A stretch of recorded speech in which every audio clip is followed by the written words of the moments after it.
Hello everyone, good afternoon. मैं शरद यादव एक बार फिर से आप सभी का स्वागत करता हूं आपके अपने यूट्यूब चैनल ग्लैंस एकेडमी पर। दोस्तों, इसमें हम लोग कवर कर रहे हैं यूपी पीसीएस प्रीलिम्स 2024 के लिए हम लोग टेस्ट सीरीज को कवर कर रहे हैं, और जिसमें हम लोगों ने दृष्टि आईएएस की टेस्ट सीरीज को शुरू किया है, जिसका ऑलरेडी हम लोगों ने टेस्ट नंबर 1 यानी कि 2401 यानी 2024 के लिए पहला कोड हो चुका है, जो पूरी तरीके से हिस्ट्री पे कंप्लीटेड था, जिसको मैंने कल ही शाम में पोस्ट कर दिया था, जिसमें ancient history, medieval history, modern history तीनों ही कवर थी, और आर्ट एंड कल्चर भी। लेकिन आज हम कर रहे हैं 2402। इट मीन्स कि ये रहेगा हमारा दूसरा टेस्ट पेपर, और ये आज हम लोग कवर करेंगे इंडियन प्लस वर्ल्ड ज्योग्राफी। ये पूरी की पूरी ज्योग्राफी कवर रहेगी, और साथ में सभी टेस्ट पेपर में आपको 150 क्वेश्चन के अंतर्गत क्वेश्चन आंसर के साथ व्याख्या भी मिलती है, और साथ में आपको करंट अफेयर्स के भी प्रश्न मिलते हैं, जिसकी पीडीएफ मैं टेलीग्राम चैनल पे पोस्ट कर देता हूं। टेलीग्राम चैनल का लिंक आपको कहां मिलेगा, तो वीडियो के नीचे मिलेगा, उसे ज्वाइन कर लेना। ग्लैंस एकेडमी ऑफिशियल के नाम से है। और अगर आप लोग यूपी पीसीएस प्रीलिम्स के जो पीवाईक्यू सीरीज है, अगर आप कहेंगे तो यूपी पीसीएस प्रीलिम्स 2024 के लिए आप अगर प्रीवियस ईयर पेपर को देखना चाहते हैं तो 2011 से लेकर 2022 तक के पूरी की पूरी सीरीज को मैंने कवर करा रखा है, जिसकी लिस्ट यानी कि जो प्लेलिस्ट है वो भी वीडियो के नीचे मैंने लगा दी है, आपको वहां पे मिल जाएगी। तो चलिए शुरू करते हैं आज हम अपने पहले क्वेश्चन से, और हमारा ज्योग्राफी का रहेगा पहला क्वेश्चन। लेकिन यहाँ पर आप ध्यान देना कि इसमें करंट अफेयर्स भी इंक्लूड है, तो करंट अफेयर्स के भी प्रश्न आपको देखने को मिलेंगे। जैसा कि पहला ही प्रश्न है आपके लिए, विश्व वायु गुणवत्ता रिपोर्ट 2022 में भारत का स्थान कौन सा था। अब आप कहोगे सर यहाँ पे रिपोर्ट तो 2023 की आ चुकी है, तो यहां पर आप देखोगे 2022 और 2023 की रिपोर्ट में कोई भी अंतर नहीं है, भारत का स्थान आपका 8वां ही है। हालांकि आप इसकी 2023 की रिपोर्ट को मेरी करंट अफेयर्स की सीरीज में देख सकते हो, जिसको मैंने 12 लेक्चर्स में कवर किया है, जिसमें आपकी ई दृष्टि, वार्षिकी और घटनासार इन दोनों के हैंड रिटन नोट्स कवर किए गए, जो आपके आरओ एग्जाम से भी इंपॉर्टेंट थे, और आप यूपी पीसीएस प्रीलिम्स 2024 के लिए भी इंपॉर्टेंट है। और इसमें कुछ एक्स्ट्रा आपको जानकारी अगर मैं बताते चलूं, तो इसको जो जारी करने वाली संस्थान है उसको हम कहते हैं स्विट्जरलैंड में स्थित एक वायु गुणवत्ता प्रौद्योगिकी कंपनी है, जिसको हम लोग आईक्यू एयर भी कहते हैं। क्या कहते हैं? IQ air. इसके अंदर प्रतिवर्ष ये जारी की जाती है। अगर मैं आंकड़े बताऊं आपको, तो 131 देशों में भारत का 8वां स्थान है। ठीक। और अगर पूछा जाए आपसे कि विश्व के सबसे प्रदूषित देश कौन से होंगे, तो आपको बताना सबसे जो प्रदूषित देशों की श्रेणी में पहले चाड आएगा, इराक आएगा, पाकिस्तान आएगा। ये सबसे प्रदूषित देश माने जाते हैं, और भारत 8वें नंबर पे आता है। लेकिन अगर मैं राजधानी की बात करूं, तो सबसे ज्यादा प्रदूषित राजधानी भी चाड की है। चाड की जो एन जमेना करके राजधानी है वो है, और दूसरी सबसे प्रदूषित राजधानी हमारी नई दिल्ली है। ये वैश्विक स्तर पे बता रहा हूं। और अगर प्रदूषित शहरों की बात करोगे, तो प्रदूषित शहरों में दोस्तों लाहौर आता है पाकिस्तान का, और दूसरे नंबर पे राजस्थान का भिवानी आता है। ध्यान देना, राजस्थान का भिवानी आता है। तो ये 3-4 पॉइंट है, आपको क्लियर होने चाहिए कि भारत कौन से नंबर पे आता है, दुनिया में कौन सी राजधानी सबसे ज्यादा प्रदूषित है, जो मैंने बताया अन जमेना, दूसरी इंडिया की नई दिल्ली, इस तरीके से। अगला प्रश्न है आपका, निम्नलिखित में से किस संगठन ने लैंडस्लाइड एटलस ऑफ इंडिया जारी रिपोर्ट की है। तो ये सारे के सारे प्रश्न किससे? करंट अफेयर्स के भी हैं, लेकिन आपके एनवायरमेंट और ज्योग्राफी से इंक्लूडेड है। तो इसकी बात करेंगे तो राष्ट्रीय रिमोट सेंसिंग सेंटर, ये जो राष्ट्रीय रिमोट सेंसिंग सेंटर है, जिसको हम लोग एनआरएससी मतलब एनआरएससीएस बोलते हैं, नेशनल रिमोट सेंसिंग सेंटर, जो इसरो के तहत काम करता है। किसके तहत? इसरो के तहत। तो ये भूस्खलन हॉटस्पॉट क्षेत्रों की पहचान करता है, और यही रिपोर्ट जारी करता है। अगला प्रश्न है आपका, प्रत्येक वर्ष विश्व उपभोक्ता अधिकार दिवस कब सेलिब्रेट किया जाता है। तो अगर हम बात करें विश्व उपभोक्ता दिवस की, तो ये 15 मार्च को सेलिब्रेट किया जाता है, जिसमें लोगों को जागरूक किया जाता है अपने अधिकारों के बारे में। और 2023 की अगर हम इसकी थीम समझेंगे, तो स्वच्छ ऊर्जा परिवर्तन के माध्यम से उपभोक्ताओं को क्या बनाना? सशक्त बनाना, यानी एम्पावर्ड करना। तो 15 मार्च इसको किया गया था। अगला प्रश्न होगा, निम्नलिखित में से किस मंत्रालय के अंतर्गत स्वच्छ सुजल शक्ति सम्मान 2023 का आयोजन किया गया। तो ये हो जाएगा जल शक्ति मंत्रालय के द्वारा इसका आयोजन किया गया था, जो स्वच्छ सुजल शक्ति सम्मान 2023 का। और इसमें जल शक्ति मंत्रालय द्वारा ग्रामीण जल और स्वच्छता जल की महिला चैंपियनों को सम्मानित करने के लिए किया गया था। तो किसको सम्मानित किया गया था? महिला चैंपियन, जो महिलाएं जो है कि अग्रसर थी इन कामों की जागरूकता को बढ़ाने के लिए, तो उन्हें यह दिया गया, जिसमें 36 महिला वॉश चैंपियन के रूप में जानी जाती हैं। और इसी के दौरान कैच द रेन, यानी कि बारिश के पानी को इकट्ठा करो, ये जल शक्ति अभियान चलाया गया था जल शक्ति मंत्रालय के द्वारा 2023 में। आगे प्रश्न को देखते हैं हम लोग, क्वेश्चन नंबर 5 को। एरिथ्रिटोल, ठीक है, इसको जरा समझ लेते हैं यहाँ पे कि एरिथ्रिटोल के संदर्भ में निम्नलिखित में से कौन सा कथन सही है। यह एक कृत्रिम मधुरक है, और जो दिल के दौरे और स्ट्रोक के बढ़ते जोखिम से जुड़ा हुआ है। एरिथ्रिटोल प्लेटलेट्स को सक्रिय करता है, जो रक्त में थक्का बनाते हैं। ये दोनों ही बातें सही है, क्योंकि ये कोलेस्ट्रॉल से संबंधित है। एक तरीके से कह सकते हो कि ये कृत्रिम मधुरक है, जिसको हम लोग कहते हैं कि आर्टिफिशियल स्वीटनेस जिसको हम कहते हैं, ठीक है। जैसे बहुत सारे लोग क्या होते हैं जो डायबिटीज के पेशेंट होते हैं तो वो लोग आर्टिफिशियल स्वीटनेस का प्रयोग करते हैं, चीनी गुड़ वगैरह नहीं खाते हैं। तो हालांकि इसके प्रयोग से क्या होता है, मोटापा, मधुमेह वगैरह इन सब की बीमारी बढ़ती जा रही है। तो ये दोनों ही बातें यहाँ पे सही हो जाएंगी। अगले प्रश्न को देखते हैं, क्वेश्चन नंबर 6 की ओर बढ़ते हैं। अब आगे देखते हैं यहाँ पे, मार्च 2023 में भारत और किन देशों के बीच सैन्य एक्सरसाइज बोल्ड कुरुक्षेत्र का आयोजन 13वां संस्करण किया गया। तो बोल्ड की अगर हम बात करेंगे तो ये हमेशा किसके साथ होता है, सिंगापुर के साथ होता है।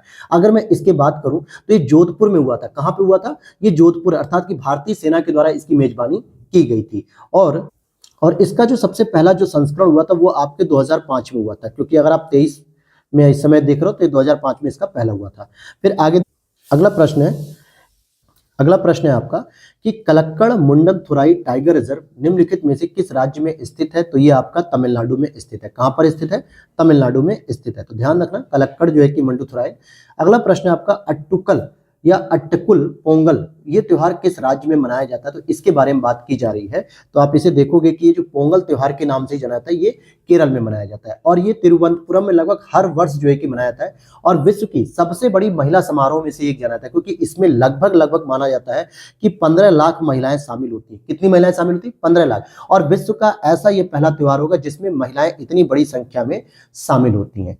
क्लियर हो गई बात। और इसमें होता क्या है कि केरल के तिरुवनंतपुरम में जो अट्टकल भगवती मंदिर है वहां के देवता को चावल से बना हुआ एक मीठा व्यंजन जिसको पोंगला कहा जाता है ये चढ़ाया जाता है, तो इसलिए ये फेमस है। अगला प्रश्न है आपका, वाड़ी वरोरा राजमार्ग पर स्थापित विश्व का पहला 200 मीटर लंबा बैम्बू क्रैश बैरियर का नाम क्या रखा गया। जो बैम्बू क्रैश बैरियर यानी कि जो आप डिवाइडर, मतलब अगर आप हाईवे पे चल रहे हो इस तरीके से गाड़ी लेकर अपनी, तो साइड में क्या होता है, डिवाइडर होता है ना, कि जिसके इधर आप बाहर ना जाओ, इसके इधर बाहर ना जाओ। तो ये जो है कि 200 मीटर लंबा लगभग बांस का बनाया गया बैम्बू क्रैश जिसको हम कहते हैं, तो इसी का नाम पूछा जा रहा है। तो इसको दोस्तों हम लोग बाहुबली के नाम से जानते हैं। किससे, बाहुबली नहीं, बाहुबली के नाम से जानते हैं। अगला प्रश्न है यहाँ पे, किस भारतीय नौसेना जहाज ने अंतरराष्ट्रीय समुद्री अभ्यास कैटलेस एक्सप्रेस 2023 में भाग लिया था। तो कौन सा ऐसा नौसेना जहाज था जो इसमें शामिल हुआ था। तो INS त्रिकंद शामिल हुआ था। क्या नाम था इसका, INS त्रिकंद शामिल हुआ था। फिर आगे देखते हैं, नेक्स्ट प्रश्न है, निम्नलिखित में से किसने वर्ष 2023 के एबल पुरस्कार को जीता था। तो ये आपके लुइस कैफरली है। लुइस कैफरली ये एबल पुरस्कार जीतने में सफल रहे थे। और आपको ऐसा लग रहा हो कि सर ये करंट अफेयर्स की सीरीज तो नहीं शुरू हो गई। मैंने पहले ही बताया कि करंट अफेयर्स के लगभग 25 से 30 प्रश्न होते हैं जो आपको हर क्लास में मिलेंगे, मतलब हर टेस्ट पेपर। तो इस बार इसमें स्टार्टिंग में ही दे दिया गया, जबकि हिस्ट्री वाले टेस्ट पेपर में लास्ट में थे। फिर हम लोग 20-25 क्वेश्चन के बाद ज्योग्राफी पे आ जाएंगे। निम्नलिखित में से किसने महिला विश्व मुक्केबाजी चैंपियनशिप 2023 भारत के लिए स्वर्ण पदक जीता था। तो कौन कौन सी महिलाएं थी, आपने सुना होगा, जिसमें आपने निखत जरीन का नाम सुना होगा और लवलीना बोर्गनहेड का नाम सुना होगा। इन दोनों ने ही जो है कि भारतीय खिलाड़ियों की तरफ से विश्व मुक्केबाजी चैंपियनशिप में स्वर्ण पदक जीता था। तो 1 और 2 दोनों ही आपका सही हो जाएगा। अगला प्रश्न, कौन सा घटक किसी विशेष क्षेत्र में वनस्पति पैटर्न को आकार देने में सबसे महत्वपूर्ण भूमिका निभाता है। कौन सा ऐसा घटक है जो देता है। तो देखिए, क्षेत्रफल, समाज, जनसंख्या, इसका कोई रोल नहीं होता। अगर वर्षण रहेगा, अगर बारिश का घटक रहेगा तो किसी न किसी वनस्पति को महत्वपूर्ण जो है कि साइज देगा। अब जैसे रेगिस्तान में अगर पानी की कमी होती है तो सामान्यतः वहां पे कटीले पौधे होते हैं जिनके में क्या होता है, पत्तियां गूदेदार हो जाती है, कांटे रहते हैं और उनकी जड़ें बहुत लंबी होती हैं। लेकिन अगर वही बारिश का पानी आप वहां पर देखो, ये आपको देखने को मिलेगा, अगर विषुवत रेखा के आसपास देखो या दक्षिणी भारत में देखोगे जहां पे वर्षा की मात्रा बहुत अधिक होती है, तो वहां के वृक्ष क्या होते हैं, बहुत बड़े बड़े हरे भरे और बड़े बड़े वितानों के साथ होते हैं। तो ये उनकी विशेषता है जो प्रभावित करती है। तो अगले प्रश्न की ओर चलते हैं हम लोग। 30 नंबर समझ में आ गया।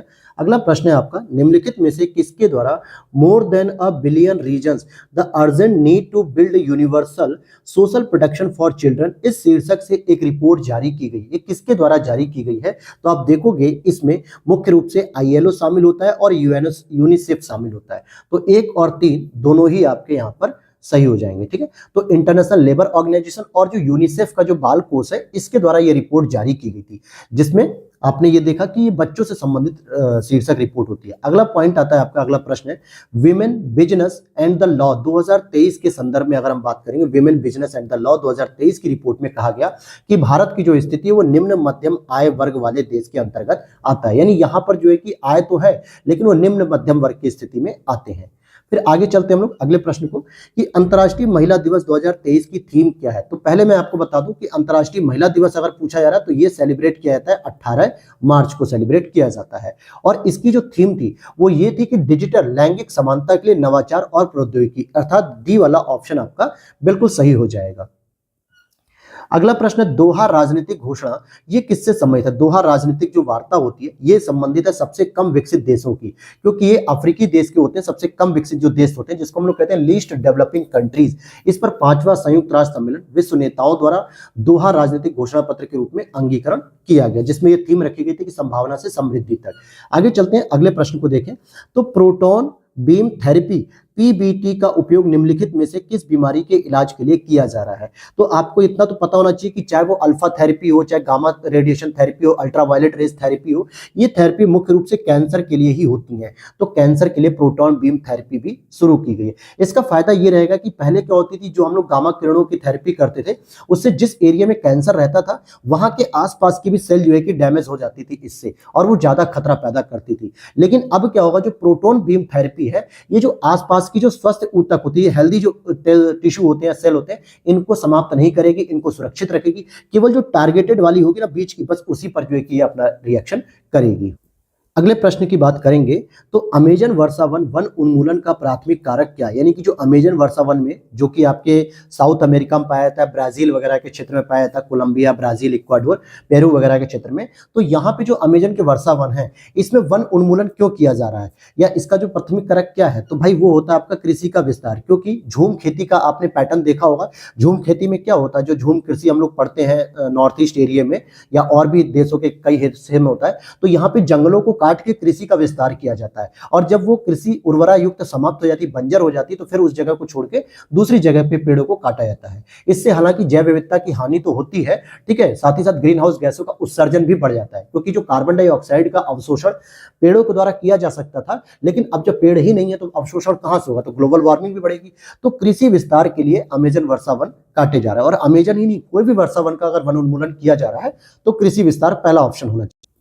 हालांकि दूसरा ऑप्शन भी सही माना जाएगा, शहरीकरण भी अच्छा होगा, लेकिन शहरीकरण बाद में होता है, पहले कृषि का विस्तार होता है। ऐसा नहीं कि जंगल काटा और लोगों ने सीधे वहां पे शहर बसा लिए, ऐसा बहुत रेयर होता है। ठीक है, अगले प्रश्न की बात करें अगर हम, तो वैश्विक आतंकवाद सूचना किसके द्वारा यह प्रकाशित की जाती है। तो ये institute for economics and peace के द्वारा प्रकाशित की जाती है, जिसको हम लोग आईईपी यानी इंस्टीट्यूट ऑफ इकोनॉमिक्स पीस, ये एक थिंक टैंक है जो डेटा के द्वारा प्रकाशित करता है कि वैश्विक आतंकवाद में क्या स्थिति है। और अगर मैं भारत की बात करूं तो भारत हमारा 13वें नंबर पे आता है, जो आतंकवाद से जो है कि लगातार प्रभावित हो रहा है। और चौथे नंबर पे आपका अफगानिस्तान आता है, क्योंकि यहां पर भी तालिबान की संख्या बढ़ जाने से अब अफगानिस्तान भी बहुत प्रभावित हो रहा है।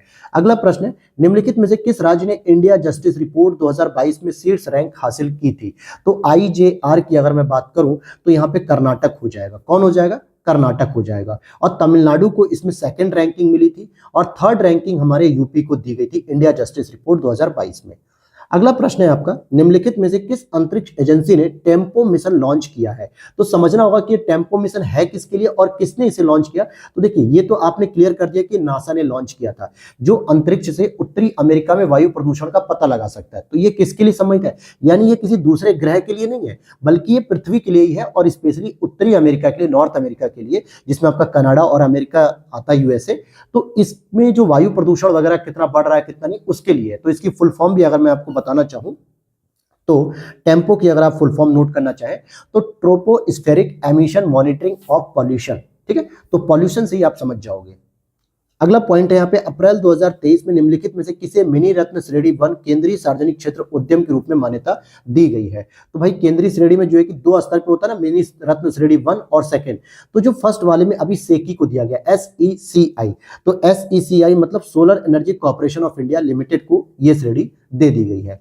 अगले प्रश्न की बात करें, कंबम अंगूर को हाल ही में जीआई टैग दिया गया है, और ये अंगूर कहाँ के फेमस है, तो ये तमिलनाडु के फेमस है। कहाँ के, तमिलनाडु के। अगला प्रश्न है, प्रत्येक वर्ष राष्ट्रीय समुद्री दिवस मनाया जाता है। तो भाई किस दिन मनाया जाता है राष्ट्रीय समुद्री दिवस की अगर मैं बात करूं तो प्रत्येक वर्ष राष्ट्रीय समुद्री दिवस मनाया जाता है आपका 5 अप्रैल को। 5 अप्रैल को भारत के द्वारा मनाया जाता है। आगे देखिए, गंभीर सामाजिक अलगाव का एक रूप जिसे हिकी कोमोरी कहा जाता है। निम्नलिखित में से किस देश में ये पैटर्न प्रचलित है? तो ये जापान में प्रचलित है। कहाँ पे प्रचलित है? जापान में। बैसाखी महोत्सव 2023 का आयोजन किया गया, कहाँ से किया गया? तो जम्मू एवं कश्मीर के द्वारा बैसाखी महोत्सव का आयोजन किया गया था। अगले प्रश्न को देखते हैं। भारत में बाघ गणना 2022 के संदर्भ में निम्नलिखित कथनों पर विचार कीजिए। यह भारत की बाघ गणना 5वां चक्र है, जिससे पता चलता है कि देश में बाघों की संख्या में वृद्धि हुई है। तो बाघों की संख्या में वृद्धि तो हुई है, लेकिन ये क्लियर होना चाहिए 5वां चक्र है, तो हम कहेंगे जी हाँ, बिल्कुल 5वां ही चक्र है, क्योंकि हर 4 साल पर रिपोर्टिंग करता है। 2022 में जो रिपोर्ट आई है वो 2018 से लेकर 2022 के आंकड़ों पर आधारित है। वहीं शिवालिक पहाड़ियों और गंगा के मैदानी इलाकों में बाघों की आबादी में गिरावट हुई है, तो ये बिल्कुल गलत है, क्योंकि इन एरिया में बाघों की आबादी में लगातार वृद्धि हुई है। और यहीं पर पाए जाने वाले जो जिम कॉर्बेट नेशनल पार्क है उत्तराखंड का, उसमें तो सबसे अधिक बाघ देखने को मिले, लगभग 260। तो सेकंड स्टेटमेंट गलत हो जाएगा, पहला स्टेटमेंट सही हो जाएगा। और गंगा के मैदानी इलाकों में आपका दुधवा नेशनल पार्क भी आता है, जिसमें 173 से बढ़ के 205 हो गए। इट मीन्स की 32 जो है कि टाइगरों की वृद्धि देखने को मिलती है। तो यहाँ पे गिरावट नहीं देखने को मिली, बल्कि गिरावट कहाँ देखने को मिली? झारखंड, उड़ीसा, छत्तीसगढ़, तेलंगाना, इन क्षेत्रों में बाघों की जो है कि गिरावट देखने को मिली है। अगला प्रश्न यहाँ पे ऐसे स्टेटमेंट वाइज भी आपसे पूछे जाते हैं। भारत ने किस देश में मौजूदा संकट के कारण अपने नागरिकों को निकालने के लिए ऑपरेशन कावेरी शुरू किया था? तो सूडान में जो संकट था, यानी कि जो वहां का जो गृह युद्ध था, उसकी वजह से ऑपरेशन कावेरी चलाया गया और वहां से निकालने के लिए हमने प्रयास किया। इजराइल और फिलिस्तीन के संघर्ष में हमने कौन सा ऑपरेशन चलाया? तो ऑपरेशन अजय चलाया। यूक्रेन और रसिया के संघर्ष से बाहर निकालने के लिए हमने ऑपरेशन गंगा चलाया था। तो ये तीनों अलग अलग हैं और आपको क्लियर रहना चाहिए कि ऑपरेशन अजय कहां चला, ऑपरेशन गंगा कहां चला और ऑपरेशन कावेरी कहां चला। अगला प्रश्न है, विश्व विकास रिपोर्ट ये प्रकाशित की जाती है, यानी कि वर्ल्ड डेवलपमेंट रिपोर्ट की अगर हम बात करें, जो कि प्रवासी शरणार्थियों से संबंधित है, और ये वर्ल्ड बैंक के द्वारा जारी की जाती है। ठीक है, किसके द्वारा जारी की थी? वर्ल्ड बैंक के द्वारा। और इसी को आप रेमिटेंस की रिपोर्ट के नाम से भी जानते हो। अगला प्रश्न यहाँ पे, भारत के राष्ट्रीय क्वांटम मिशन की समय अवधि क्या रखी गई है? तो 2023 से 2031 तक ये रखी गई राष्ट्रीय क्वांटम मिशन, जो कि टेक्नोलॉजी को एडवांस लेवल पर लेकर जाने की बात हो रही है, और जिसमें हम कंप्यूटर को एडवांस टेक्नोलॉजी से जोड़ेंगे। जो फिजिक्स की थियरी है, क्वांटम फिजिक्स, उससे हम कनेक्ट करने की बात कर रहे हैं। निम्नलिखित में से विश्व विरासत दिवस कब मनाया जाता है? विश्व विरासत दिवस की बात करें तो 18 अप्रैल को ये सेलिब्रेट किया जाता है, 18 अप्रैल को। फिर अगला पॉइंट है यहाँ पे, भारत में प्रथम जल निकाय जनगणना के अनुसार निम्नलिखित में से किस राज्य में जल निकायों की संख्या सबसे अधिक है? और ये मैंने करंट अफेयर्स के सेक्शन में आपको पढ़ाया था। पश्चिम बंगाल में जो है कि सबसे अधिक जल निकायों की संख्या है। हालांकि जल शक्ति मंत्रालय के द्वारा यह रिपोर्ट जारी की गई थी, जिसमें कहा गया कि पश्चिम बंगाल में सबसे अधिक जल निकाय देखने को मिलते हैं, लगभग 7.5 लाख, और सबसे कम किस में मिलेंगे? केवल सिक्किम में मिलेंगे। ठीक है, और यूपी की अगर हम बात करें तो यूपी हमारा सेकंड नंबर पे आता है, और जिसमें नलकूपों की संख्या सबसे अधिक हमें देखने को मिली। और एक और मैंने यहाँ पे करंट अफेयर्स का टॉपिक पढ़ा था कि सबसे पहले जल बजट किस राज्य के द्वारा शुरू किया गया, मतलब जल का कितना हमारे यहाँ जल की प्राप्ति होती है और कितना हमारा वेस्टेज होता है। तो इस पे आधारित केरल ने सबसे पहले इसको जारी किया था। पुष्करलू महोत्सव 2023 निम्नलिखित में से उत्तर प्रदेश के किस शहर में आयोजित किया गया था? तो ये वाराणसी में आयोजित किया गया था। जब तमिल समागम हो रहा था, काशी तमिल समागम, उसी के दौरान यह त्योहार जो तेलुगु का है, पुष्करालू, जिसे गंगा पुष्करम भी कहते हैं, तो ये वाराणसी शहर में सेलिब्रेट किया गया था। इसमें क्या होता है, लगभग 12 साल में आता है, प्रत्येक 12 साल में, और इसमें भारत की जो प्रमुख नदियां हैं, 12 जो प्रमुख नदियां जैसे गंगा, नर्मदा, सरस्वती, यमुना, कावेरी, गोदावरी, कृष्णा, जो बड़ी बड़ी नदियां हैं, जिसमें पुष्कर नदी भी आती है, इनकी मुख्य रूप से पूजा की जाती है। तो पुष्कर नदी पर ये पुष्करलू महोत्सव सेलिब्रेट किया गया है। तो वीडियो अच्छी लग रही है तो लाइक कर देना दोस्तों, चैनल पे पहली बार हो तो सब्सक्राइब जरूर कर लेना। और यूपी पीसीएस की जो पीवाईक्यू जो पेपर है, अगर आप उसे सीरीज वाइज देखना चाहते हो 2011 से 2022 तक के, तो आप उसे हमारे वीडियो के नीचे दिए गए प्लेलिस्ट पे जाके क्लिक कर सकते हो और वहां से आप उसे देख सकते हो। और इसके पहले टेस्ट को भी आप लोग जरूर देखिएगा, इसके लिए मैंने एक अलग से प्लेलिस्ट बना दी है, दृष्टि आईएएस पीसीएस, मतलब यूपी पीसीएस जो है कि टेस्ट पेपर 2024 के लिए, तो आप उसे फॉलो कर सकते हो। निम्नलिखित में से किस मंत्रालय द्वारा इंडिया 100 फूड स्ट्रीट इनिशिएटिव का प्रस्ताव रखा गया है? इंडिया 100 फूड स्ट्रीट इनिशिएटिव का प्रस्ताव रखा गया, तो स्वास्थ्य और परिवार कल्याण मंत्रालय के द्वारा यह प्रोग्राम चलाया जा रहा है। जो सामान्यतः इस पहल को राष्ट्रीय स्वास्थ्य मिशन जो है NHM, ठीक है, और इसके माध्यम से हम मिलकर चलाएंगे, जिसमें जो food safety standard authority of India, ये इसमें एक तकनीकी सहयोग भी देगा। अगला पॉइंट है साथी पोर्टल के बारे में बात करेंगे। तो साथी पोर्टल के बारे में निम्नलिखित कथनों पर विचार कीजिए। इसे भारत के कृषि और किसान कल्याण मंत्रालय के सहयोग से राष्ट्रीय सूचना विज्ञान केंद्र द्वारा विकसित किया गया है। क्या ये बात सही है यहाँ पर? और दूसरा, इसका उद्देश्य बीज उत्पादन, गुणवत्ता वाले बीज की पहचान करना, बीज प्रमाणीकरण में चुनौतियों का समाधान करना है। तो यहाँ पे दोनों ही स्टेटमेंट आपके सही हो जाएंगे, 1 और 2 दोनों ही सही हो जाएंगे। तो इसे किसने शुरू किया? कृषि और किसान कल्याण मंत्रालय ने, और इसका जो थीम था वो भी मैंने आपको बताया। अगले प्रश्न को चलते हैं। खबरों में देखी गई मोंटेवीडियो मारू का संबंध है। तो मोंटेवीडियो मारू का मतलब क्या हो गया? ये एक मरुस्थल है जो सामान्यतः कहां से है? तो ये जापान से संबंधित है। अब यहाँ पे मोंटेवीडियो को जो है कि बहुत सारे लोग साउथ अमेरिका ले आके जोड़ देंगे, लेकिन ऐसा नहीं है, क्योंकि एक जापानी व्यापारी जहाज है जो द्वितीय विश्व युद्ध के दौरान 1000 से अधिक युद्धबंदियों को ले जाते समय डूब गया था। ठीक है, अगले प्रश्न को देखें। भारत और निम्नलिखित में से किस देश ने net zero innovation virtual centre स्थापित करने की घोषणा की? Net zero innovation virtual centre की बात की जा रही है यहाँ पे। तो इसकी मैं बात करूंगा तो यूनाइटेड किंगडम, यानी भारत और निम्नलिखित कौन से देश ने? तो यूनाइटेड किंगडम यानी यूके ने भारत के साथ मिलकर इसके लिए जलवायु परिवर्तन से निपटने के लिए net zero innovation virtual centre की बात की है कि हम इसे जो है कि स्टैब्लिश करेंगे ताकि ग्लोबल वार्मिंग को रोका जा सके और पर्यावरण को भी सुरक्षित किया जा सके। इसमें क्या होगा? नवाचार वगैरह, रिसर्च, ट्रेनिंग, डेवलपमेंट और वित्त का आदान प्रदान किया जाएगा। मार्च 2023 में भारत ने किस देश के साथ सेमीकंडक्टर आपूर्ति श्रृंखला के लिए एक समझौता ज्ञापन किया था? करंट अफेयर्स में मैंने आपको बताया था कि यूएसए की एक कंपनी है, उसके द्वारा जो है कि हम सेमीकंडक्टर चिप के लिए यहाँ पर काम कर रहे हैं। और कहां पे स्टैब्लिश किया जा रहा है? तो ये आपका गिफ्ट सिटी गुजरात में स्टैब्लिश किया जा रहा है। अगला प्रश्न है आपका, निम्नलिखित में से कौन सी भारत में उगाई जाने वाली रेशे वाली फसलें, जैसे प्राकृतिक रेशम, कपास, जूट या मोटे अनाज? अब यहां पर आपको कंफ्यूजन होगा, जरूर कंफ्यूजन होगा, क्योंकि आप कहोगे सर कपास भी तो रेशम होता है, मतलब रेशा होता है, प्राकृतिक रेशम भी होता है, जूट भी। तो ध्यान देना, ये रेशे वाली फसलें पूछ रहा है जो जूट में आती है। अब इसमें अगर आप देखोगे तो कपास, जूट, भांग, प्राकृतिक रेशम भारत में उगाई जाने वाली 4 प्रमुख रेशे वाली फसलें होती हैं। तो अगला हम अगर टॉपिक देखते हैं तो ये तो मुख्य रूप से जूट फसल ही रहेगा इसमें ऑप्शन। फिर सॉरी, यहां पर देखिए ये था प्राकृतिक रेशम भी आता है, कपास भी आता है, ये बी ऑप्शन ये रहेगा दोस्तों। थोड़ी सी मिस्टेक हो गई, यहाँ पे मोटे अनाज को हमें हटाना था, बाकी यहाँ पर जूट भी रहेगा, प्राकृतिक रेशम भी और कपास भी, ये सभी रेशे वाली फसलें। तो 1, 2, 3 मैंने इस पर ध्यान नहीं दिया।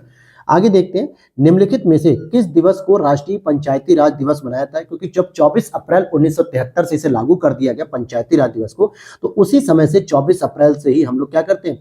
पंचायती राज दिवस सेलिब्रेट करते हैं। अगर मैं बात करूं 21 अप्रैल की, तो 21 अप्रैल को क्या सेलिब्रेट किया जाता है? सिविल सर्विसेज डे जो है कि सेलिब्रेट किया जाता है।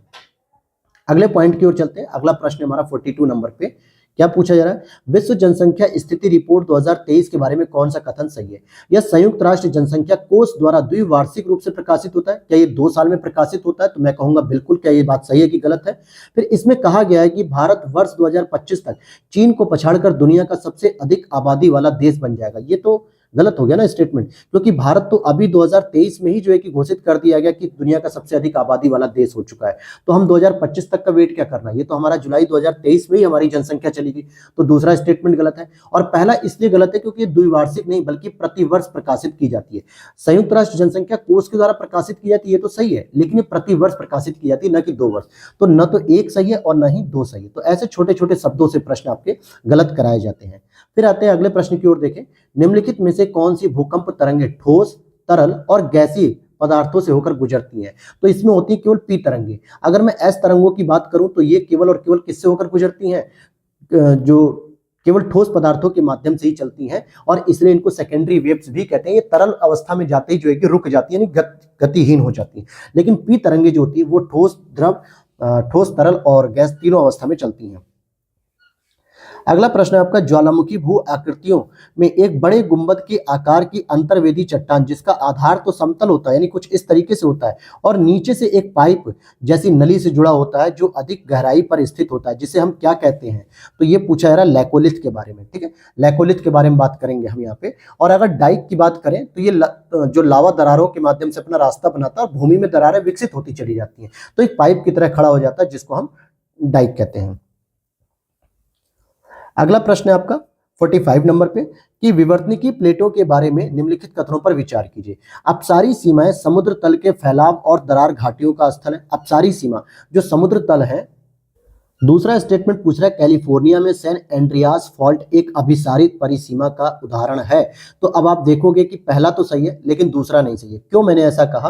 क्योंकि पहला पूछा रहा है अपसारी सीमाएं, समुद्र तल के फैला हुआ दरार घाटियां। अपसारी का मतलब होता है कि जब प्लेटें दो अलग अलग दिशाओं में जा रही होती हैं, दो अलग अलग दिशाओं में खिंच रही होती, तो यहाँ पे तनाव होता है और ऐसी स्थिति में एक गैप हो जाता है, यानी कि दरार बन जाती है और समुद्र तल का फैलाव भी इसी से होता है। तो पहला स्टेटमेंट सही है। लेकिन दूसरा आपसे अभिसारी कहा गया है। अभिसारी में क्या होता है? दो प्लेटें आपस में एक दूसरे के सामने टकराती हैं और जब टकराती हैं यहाँ पे, तो यहाँ पर्वतों का निर्माण होता है जिसको हम लोग कहते हैं फोल्डेड माउंटेन का निर्माण होता है। जबकि कैलिफोर्निया में जो सैन एंड्रियासिस फॉल्ट है, फॉल्ट का मतलब ही है कि इसमें दो चट्टानें अलग भाग गई एक दूसरे से विपरीत, तो गड्ढा हो गया यानी घाटी बन गई। तो अभिसारित पे ये आएगा ही नहीं। तो इसलिए आप यहाँ से एक छोटे से वर्ड से समझ सकते थे। तो 45 का हो जाएगा, केवल ए हो जाएगा, क्योंकि इसमें दूसरा स्टेटमेंट गलत दिया हुआ है। तो समझ में आ गया आपको अभिसारी और अपसारित की बात करें। अगला प्रश्न है ध्रुवीय पलायन, जिसको हम लोग कहते हैं पोलर फ्लिंग। ठीक है, ये जो ध्रुवीय पलायन बल है, इसका संबंध किससे? तो पृथ्वी का परिभ्रमण से संबंधित है, यानी रोटेशन ऑफ द अर्थ से संबंधित है। ध्रुवीय पलायन बल पृथ्वी के घूर्णन से संबंधित है। पृथ्वी एक पूर्ण वृत्त नहीं है, भूमध्य रेखा पर यह उभरा हुआ है और यह उभार पृथ्वी के घूर्णन के कारण ही होता है। ठीक है, तो इससे संबंधित ही होता है। भूपर्पटी के प्रमुख तत्वों को उनके भार के अनुसार क्रम में व्यवस्थित करना। तो ये भी मैंने आपको पढ़ा रखा है जो है कि करंट अफेयर्स में। तो अगर मैं कहूं कि भार के अनुसार यहाँ पे पूछा जा रहा है, तो सबसे अधिक जो आपको भार देखने को मिलेगा वो मिलेगा मैग्नीशियम का यहाँ पे, फिर पोटेशियम मिलेगा, फिर सोडियम मिलेगा और फिर कैल्शियम मिलेगा। अगर भूपर्पटी में अगर हम भार की बात करें तो सबसे अधिक मिलता है हमें क्या? एल्यूमिनियम। एल्यूमिनियम मिलता है। दूसरे नंबर पे आपको मिलता है आयरन, और आयरन के बाद आप आओगे कि दूसरे नंबर पे कैल्शियम मिलेगा। ठीक है, और कैल्शियम के बाद आपको सोडियम मिलेगा, सोडियम के बाद पोटेशियम। अब कुछ लोग कहेंगे सर आपने गलत बता दिया। मैंने गलत नहीं बताया, मैंने आरोही क्रम बताया। आरोही का मतलब क्या होता है कि सबसे अधिक कौन सा मिलेगा आपको? कैल्शियम ही तो मिलेगा। आरोही सबसे अधिक, फिर उससे कम, फिर उससे कम। तो बिल्कुल आपका सही हो जाएगा। अगले प्रश्न को देखते हैं। यह एक विज्ञान है जो चट्टानों की उत्पत्ति, इतिहास, घटना, संरचना, रासायनिक संरचना और वर्गीकरण से संबंधित है। तो इसको हम क्या कहते हैं? जीवाश्मिकी कहते हैं या पेट्रोलॉजी कहते हैं, या खनिज विज्ञान या कोशिका विज्ञान। तो इसको पेट्रोलॉजी कहते हैं, जीवाश्मिकी नहीं कहते, क्योंकि चट्टान में कोई जीवाश्म पाई नहीं जाती, इसलिए जीवाश्मिकी नहीं, बल्कि इसको हम पेट्रोलॉजी कहते हैं। और इसको पता करने के लिए यूरेनियम डेटिंग पद्धति का प्रयोग किया था। जैसे आपने पढ़ा होगा कार्बन डेटिंग पद्धति C14, जिसमें हम लोग जीवाश्मिक घटकों की उम्र का पता करते हैं, जैसे पेड़ पौधे हो गए या जो भी हो गए। लेकिन जब हम चट्टानों की बात करते हैं जहां पे जीवाश्म बिल्कुल नहीं है, खनिजों की या जीवाश्मों की, तो हम यूरेनियम डेटिंग मेथड का प्रयोग करते हैं। किसका? यूरेनियम डेटिंग मेथड का। अगला प्रश्न है, निम्नलिखित में से किस समुद्र की कोई तटरेखा नहीं है? किस समुद्र की कोई तटरेखा नहीं होती है? तो सारगैसो सागर की, क्योंकि ये जो सारगैसो सागर है ये कैरिबियन सीज में पाया जाता है, अटलांटिक महासागर में, और इसके किनारे कोई भी आपका देश नहीं है जिसके पास कोई तटरेखा हो। जबकि ओखोटक सागर की बात करूंगा अगर मैं, तो ये कमचटका प्रायद्वीप से संबंधित है। ये आपके रसिया और चाइना के पास मिलेगा आपको, पैसिफिक ओशियन में। और वही टायरेनियन समुद्र की अगर मैं बात करूं तो ये भूमध्य सागर में मिलेगा, इटली के आसपास के इक्वायर से जुड़ा हुआ। और भूमध्य सागर में तो न जाने बहुत सारे देश इससे जुड़े हुए हैं, लेकिन सारगैसो सागर जो है कि मुख्य रूप से अटलांटिक महासागर के अंदर स्थित है। और यहाँ पे सारगैसो नाम की एक वनस्पति पाई जाती है, जिसके आधार पर ही इसका नाम सारगैसो रख दिया गया है, और इसके पास कोई तटरेखा नहीं होती है। निम्नलिखित में से कौन सी महाद्वीप धारा प्रशांत महासागर से संबंधित है? अब प्रशांत महासागर में उठने वाली जो धारा होगी उसकी हम बात करेंगे। जैसे मोजाम्बिक धारा की बात करेंगे तो हिंद महासागर में उठती है। अगलुहास की धारा की बात करेंगे तो ये भी आपके हिंद महासागर में होती है। फॉकलैंड जलधारा की अगर हम बात करते हैं तो फॉकलैंड आपको अटलांटिक में मिलेगी, साउथ अटलांटिक में। लेकिन कुरोशियो जो जलधारा होती है ये आपको चाइना और रसिया वाले पार्ट में मिलेगी, जहां पे ठंडा प्रदेश होता है जापान के ऊपर। तो ये आपको मुख्य रूप से पैसिफिक ओशन में मिल जाएगी। तो ये हो जाएगा आपका 50 का सी। और आज वर्ल्ड मैपिंग पे लेके जो है कि कोई एक स्ट्रेटेजी प्लान लेके आऊंगा मैं, और फिर उसके बाद हम लोग इस क्लास को शुरू करेंगे। तो ध्यान से समझिएगा और ध्यान से जो है कि क्लास से हमारे जुड़े रहिएगा, ताकि आपको वर्ल्ड मैपिंग से रिलेटेड जो भी चीजें पढ़नी है और कैसे पढ़नी, क्या क्या चीजें होनी चाहिए, वो सबसे इंपॉर्टेंट होनी चाहिए। अगला प्रश्न है 51 नंबर पे अगर हम बात करेंगे कि निम्नलिखित में से कौन सा मरुस्थल एशिया महाद्वीप में स्थित नहीं है। अब एशिया महाद्वीप की बात की जा रही है, तो अगर आपने देखा होगा कि एशिया महाद्वीप में रब अल खली मरुस्थल ये आपका कहाँ मिलेगा? ये विश्व में सतत रेत के रूप में जाना जाता है, और ये आपको एशिया महाद्वीप में मिलेगा, सऊदी अरब में। कहाँ मिलेगा? सऊदी अरब में। गोबी मरुस्थल की बात करेंगे तो दक्षिणी मंगोलिया के क्षेत्र में मिल जाएगा, जिसे हम अल्टाई के आसपास देखते हैं। अरब का मरुस्थल तो ये तो आपका सऊदी अरब में ही मिल जाएगा। लेकिन कालाहारी मरुस्थल जहां पे बुशमैन जनजाति रहती है, ये आपको मिलेगा दक्षिण अफ्रीका के आसपास के क्षेत्रों में, जो बोत्सवाना वगैरह के क्षेत्र में मिल जाता है, नामीबिया में। तो ये एशिया महाद्वीप से बाहर चला गया, तो 51 का डी हो जाएगा। निम्नलिखित में से कौन सा युग्म जहां पे नदी और स्रोत देश सही है, कि कौन सी नदी किस देश से संबंधित है। जैसे मैकेंजी की बात करेंगे तो क्या ये जर्मनी इससे संबंधित होगी कि नहीं होगी, तो हम कहेंगे बिल्कुल, क्योंकि मैकेंजी नदी आपकी जो आर्कटिक महासागर में ब्यूफोर्ट सागर है वहां पे जाके गिरती है। मैकेंजी नदी के बारे में अगर हम बात करें तो नहीं, यहां पे थोड़ा सा करेक्ट करिएगा, प्रश्न को फिर से शुरू करते हैं कि नदी और स्रोत देश पूछे जा रहे हैं। तो मैकेंजी की बात करेंगे तो जर्मनी से ही है, तो ये तो बिल्कुल सही है। अमू दारिया की बात करेंगे तो तुर्कमेनिस्तान, ये गलत है, क्योंकि ये जो अमू दारिया है ये आपका गलत हो जाएगा। और डार्लिंग टर्की से, डेन्यूब रूस से, तो केवल बी ऑप्शन यहाँ पे सही होगा, बाकी सभी गलत लिखी हुई है। ठीक है, बाकी सभी गलत लिखे हुए हैं, क्योंकि जो मैकेंजी नदी है वो आपकी जर्मनी से नहीं मिलेगी दोस्तों, ये तो आपके कनाडा में मिलेगी। ठीक है, कनाडा में मिलेगी। और डेन्यूब की बात कर देंगे तो डेन्यूब आपको कहां मिलेगी, जो आपको ऑस्ट्रेलिया से संबंधित है, डेन्यूब नदी।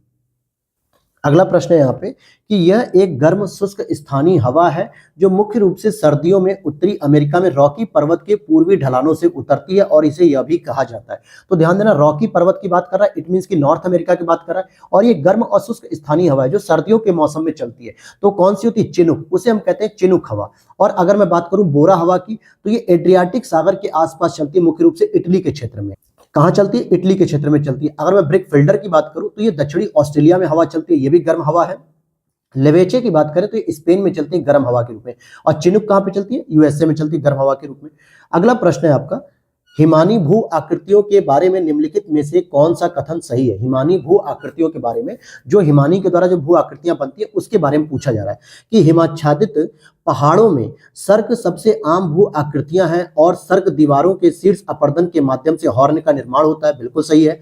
और आल्प्स की सबसे ऊंची चोटी माउंट ब्लैंक और हिमालय की सबसे ऊंची चोटी माउंट एवरेस्ट हॉर्न के ही उदाहरण है, तो यह भी सही है। तो इसलिए सी ऑप्शन यहाँ पे बिल्कुल करेक्ट हो जाएगा। 1 और 2 दोनों ही सही है। अब अगले प्रश्न की ओर चलते हैं हम लोग। अगला प्रश्न है हमारा 55 नंबर पे। अगर हम देखें क्या प्रश्न कहता है 55 वाला, कि निम्नलिखित में से कौन सा वायुमंडलीय परत ओजोन परत के ऊपर मौजूद है। तो ध्यान देना, वायुमंडलीय कौन सी परत है जो ओजोन परत के ऊपर मौजूद है। कितना प्रश्न को घुमा दिया, सिंपल सी बात है, मध्य मंडल। क्योंकि सबसे पहले आपको मिलेगी क्षोभ मंडल। ठीक है, सबसे पहले क्षोभ मंडल, फिर समताप मंडल, फिर मध्य मंडल मिलेगा, फिर आयन मंडल मिलेगा, और फिर बहिर्मंडल मिलेगा। और इसी समताप मंडल में ओजोन हमें देखने को मिलती है। तो ओजोन के ऊपर कौन सा आ रहा है, मध्य मंडल आ रहा है, तो इसलिए मेसोस्फीयर हो गया 55 का बी।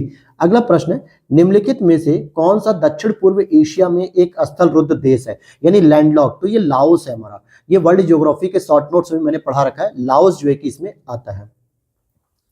अगला प्रश्न है आपका, निम्नलिखित में से कौन सा अफ्रीकी देश ग्रेट रिफ्ट वैली के लिए जाना जाता है। ग्रेट रिफ्ट वैली के लिए जाना जाता है, जो एक भूवैज्ञानिक विशेषता है जो अपने अद्वितीय परिदृश्य और विवर्तनिकी गतिविधि के लिए जानी जाती है। तो बताइए भाई, ग्रेट रिफ्ट वैली कहां मिलेगी आपको देखने को, तो ये मिलेगी आपको केन्या में। केन्या का मतलब हो गया आपको साउथ, मतलब अफ्रीका महाद्वीप में देखने को मिलेगी। निम्नलिखित में से कौन सी जल डमरू मध्य काला सागर को मरमरा सागर से जोड़ता है। तो भाई होर्मुज नहीं है, जिब्राल्टर नहीं है, मलक्का नहीं है, बास्फोरस जल संधि है। ठीक है, कौन सी आएगी, बास्फोरस जल संधि, क्योंकि जो जिब्राल्टर है वो अटलांटिक को भूमध्य सागर से जोड़ती है, जो पुर्तगाल और स्पेन के नीचे होती है। और होर्मुज जल संधि आपकी यहां पर है, लाल सागर के आसपास जो है कि। अगले प्रश्न को देखें, कौन सा खनिज स्टेनलेस स्टील का प्राथमिक घटक है और अक्सर दक्षिण अफ्रीका, रूस, कनाडा जैसे देशों में खनन के लिए किया जाता है। क्योंकि जब इसको मिला लिया जाता है तो ये स्टेनलेस स्टील बन जाता है, यानी कि धब्बा रहित, जिसको हम कहते हैं क्रोमियम। क्रोमियम सबसे इंपॉर्टेंट होता है इसमें, और बॉक्साइट जो है एल्यूमिनियम का एक महत्वपूर्ण स्रोत के रूप में जाना जाता है। और ये क्रोमियम का उत्पादन कहाँ होता है, दक्षिण अफ्रीका, रूस और कनाडा में। सेरेनगेटी राष्ट्रीय उद्यान निम्नलिखित में से किस अफ्रीकी देश में स्थित है। तो ये आपके तंजानिया में स्थित है। सेरेनगेटी जो है राष्ट्रीय उद्यान, ये आपका तंजानिया में अवस्थित है। अगला प्रश्न है आपका, निम्नलिखित में से कौन सा पर्वत यूरोप और एशिया के बीच प्राकृतिक सीमा के रूप में काम करता है। तो आल्प्स पर्वत, काकेसस, कार्पेंथियस या पाइनरीज। तो ये हो जाएगा काकेसस। ठीक है, अगर हम पायरेनीज की बात करेंगे तो ये जो पायरेनीज होता है ये आपको मिलेगा आपके स्पेन और फ्रांस के बीच में ये पाया जाता है। और आल्प्स पर्वत की बात करेंगे तो ये मध्य यूरोप में पाया जाता है, जहां पे स्विट्जरलैंड वगैरह, जर्मनी, पोलैंड, ये सारे के सारे देश पाए जाते हैं। लेकिन जो काकेसक है, यूराल पर्वत हो गया, काकेसस हो गया, ये एशिया और यूरोप के बीच में बाउंड्री शेयर करते हैं।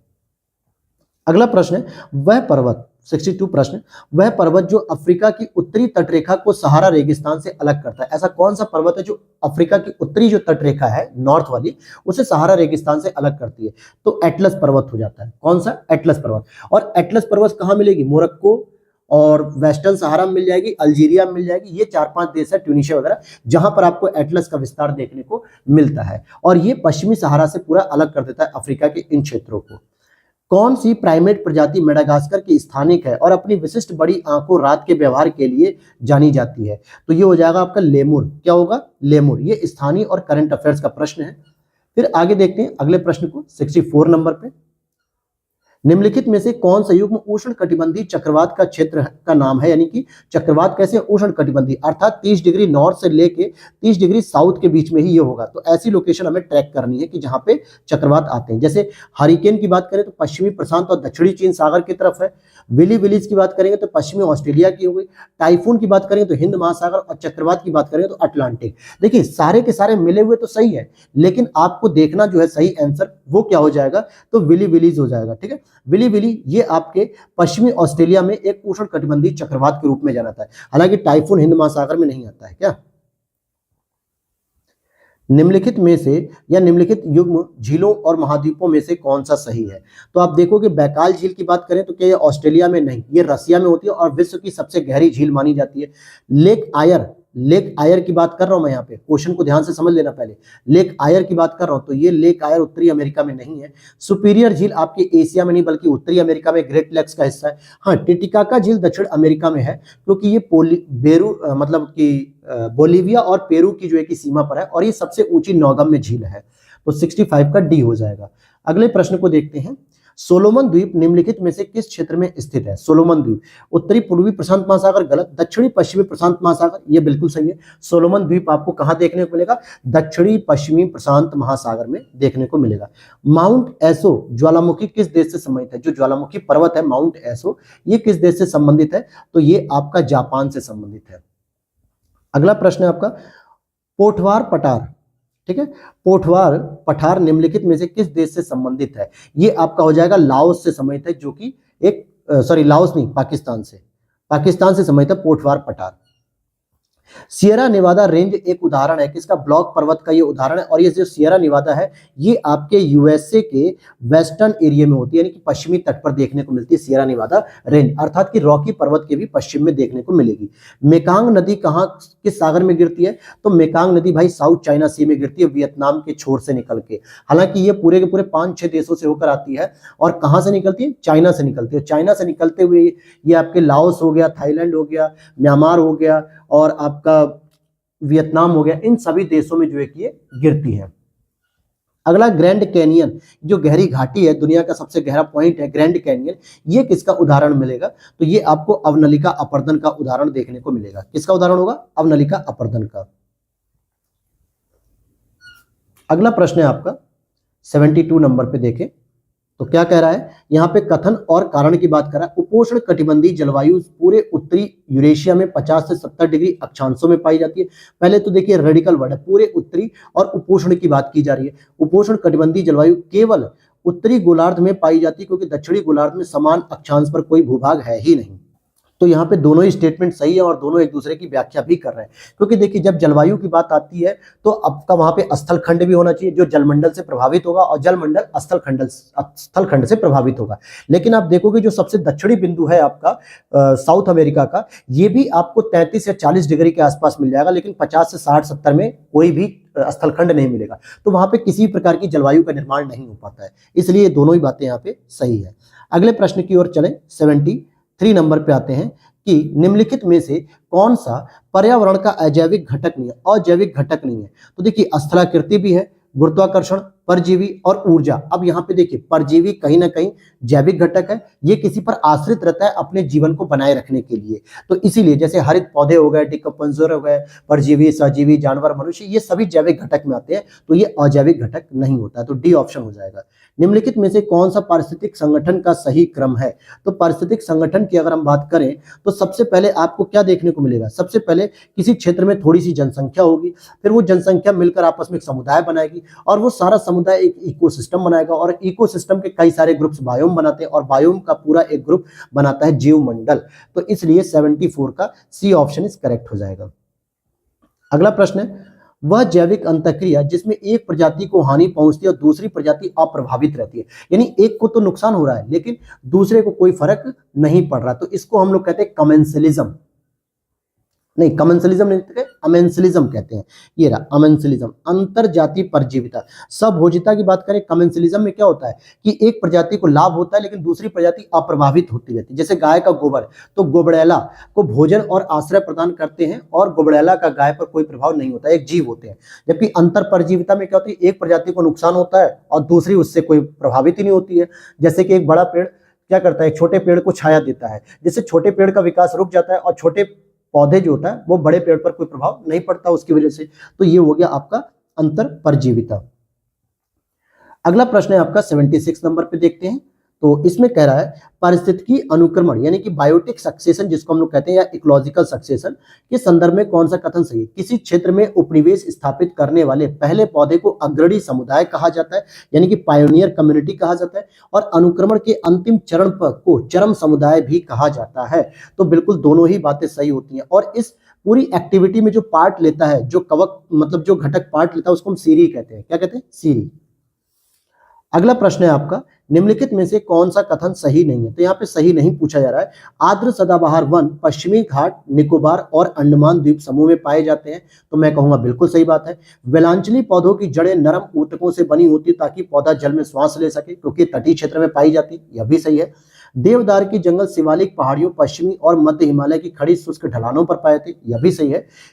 चौंपियन और सेठ ने भारतीय वनों को 9 प्रकारों में वर्गीकृत किया, यही गलत है। ठीक है, तो डी वाला यहां पे गलत हो जाएगा। अगला प्रश्न है आपका, भारतीय घास भूमि एवं चारा अनुसंधान, ये आपके आरओ के एग्जाम्स में आता है, झांसी में स्थित है। कहां पे स्थित है? झांसी में। अगर मैं कानपुर की बात करूं तो यहाँ पे भारतीय दलहन अनुसंधान केंद्र यहाँ पे स्थित है। और लखनऊ की बात करूं तो यहाँ पे भारत यानी राष्ट्रीय गन्ना अनुसंधान केंद्र स्थित है। तो इसका हो जाएगा ए ऑप्शन 78 का। वे जीव जो जड़ वाले पौधों के तनों तथा पत्तियों अथवा नीचे की मृदा के ऊपर निकले पदार्थों से जुड़े रहते हैं उन्हें कहलाते हैं, क्या कहलाते हैं? तो इसे हम कहते हैं पेरीफाइटन कहते हैं। क्या कहते हैं? पेरीफाइटन।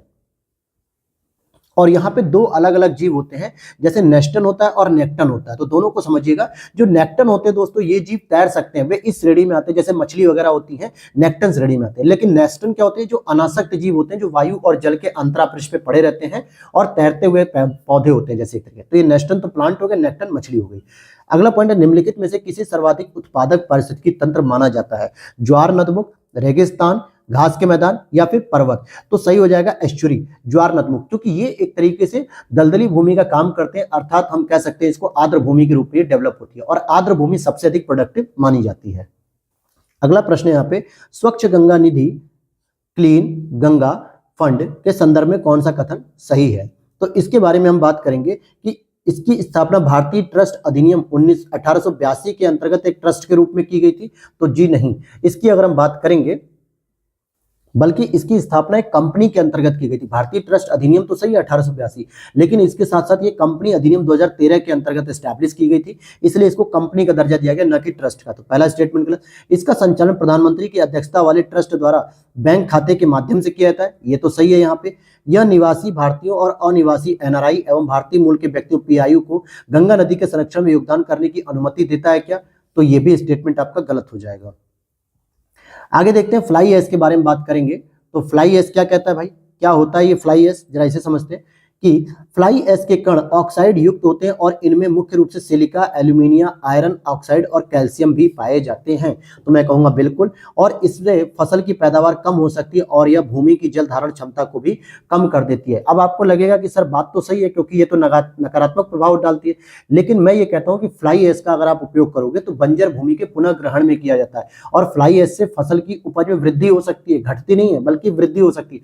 हालांकि ये वायु प्रदूषण के रूप में जाना जाता है, क्योंकि कोयला इंडस्ट्री से निकलने वाले जो काले काले कण होते हैं वही होते हैं ये। तो ये वायु प्रदूषण के रूप में तो हो सकते हैं, जो हमें सांस लेने में प्रॉब्लम करेंगे और हमारे फेफड़ों में इकट्ठे होंगे, लेकिन पौधों के लिए हानिकारक नहीं होते हैं। तो केवल ए स्टेटमेंट सही होगा। अगला प्रश्न है, किस राज्य को विश्व की फाल्कन राजधानी के रूप में जाना जाता है? तो वो हो जाएगी नागालैंड। ध्यान देना, नागालैंड जो है कि हमारे भारत का, इसे विश्व की फाल्कन राजधानी के रूप में जाना जाता है। अगला प्रश्न है, निम्नलिखित में से कौन सा युग्म धातु रोग सही नहीं है? जैसे पारा से जो है कि मिनीमाता रोग होता है, बिल्कुल सही। कैडमियम से इटाई इटाई रोग होता है। आर्सेनिक से ब्लैकफुट रोग होता है। और लेड से ब्लू बेबी सिंड्रोम नहीं होता, वो तो नाइट्रेट्स होता है। बल्कि लेड से कौन सा रोग हो सकता है? आपका एनीमिया रोग हो सकता है। कौन सा? एनीमिया।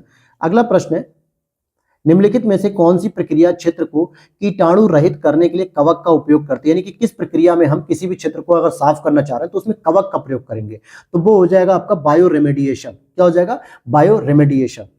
अब बायो वेंटिंग में क्या होता था? तो इसमें सामान्यतः खादों का जो है कि इकट्ठा किया था, फिर उसका प्रयोग किया था बायो वेंटिंग में। अगला प्रश्न है आपका 86, वायु प्रदूषण के लिए कौन सा एक अच्छे जैव संकेतक के रूप में कार्य करता है? तो लाइकेन होता है। हालांकि मॉस भी होते हैं, लेकिन लाइकेन को सबसे अधिक प्राथमिकता दी जाती है। अगर किसी जगह पे लाइकेन की संख्या बहुत अधिक है तो आप ये मान सकते हो कि यहाँ पर जो है कि किसी भी प्रकार का जो है कि प्रदूषण नहीं है। लेकिन अगर ये मान लीजिए कि लाइकेन जो है कि मतलब बहुत कम दिख रहे हैं तो वहां पे प्रदूषण ज्यादा है, तो इट मीन्स दिल्ली में लाइकेन बिल्कुल नहीं मिलेगा। निम्नलिखित में से कौन सा युग्म सही सुमेलित है? महासागरीय तापीय ऊर्जा जल से प्राप्त होती है। जल विद्युत ऊर्जा तरंग ज्वारी विद्युत धारा के रूप में ऊर्जा उत्पादित होती है। बायोमास सूर्य से उत्पन्न ऊर्जा है। और सह उत्पादन ऊर्जा एक ईंधन से दो प्रकार की ऊर्जा उत्पन्न करती है। तो यहाँ पे जो सही उत्तर हो जाएगा डी हो जाएगा कि जो सह उत्पादन होता है, यानी कि ये आपका ऊर्जा एक ईंधन से दो प्रकार की ऊर्जा उत्पन्न करती है। अब आगे देख लेते हैं, अगर हम बात करें सह ऊर्जा की या सह उत्पादन की, तो यह एक ईंधन से दो प्रकार की ऊर्जा उत्पन्न करती है। ऊर्जा का एक रूप सदैव ऊष्मा होना चाहिए और दूसरा विद्युत यानी यांत्रिक होना चाहिए। आगे चलते हैं, कॉलोनी पतन विकार सीसीडी संबंधित है। कॉलोनी पतन विकार ये किससे संबंधित है? तो ये मधुमक्खियों से संबंधित है सीसीडी।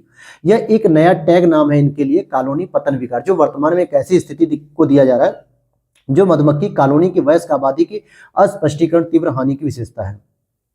अगला प्रयोग है, मतलब अगला प्रश्न है आपका कि प्रयोग के लिए आनुवंशिक रूप से संशोधित किया जाने वाला पहला भारतीय वृक्ष कौन सा है? तो भारतीय वृक्ष की यहाँ पे बात की जा रही है तो रबर का वृक्ष होगा, जिसको जेनेटिक रूप से जो है कि मॉडिफिकेशन किया जाएगा। और ये केरल में रबर अनुसंधान संस्थान द्वारा विकसित रबर के वृक्ष के साथ किया जाएगा। तो रबर अनुसंधान संस्थान कहाँ पे मैंने बताया? केरल में बताया।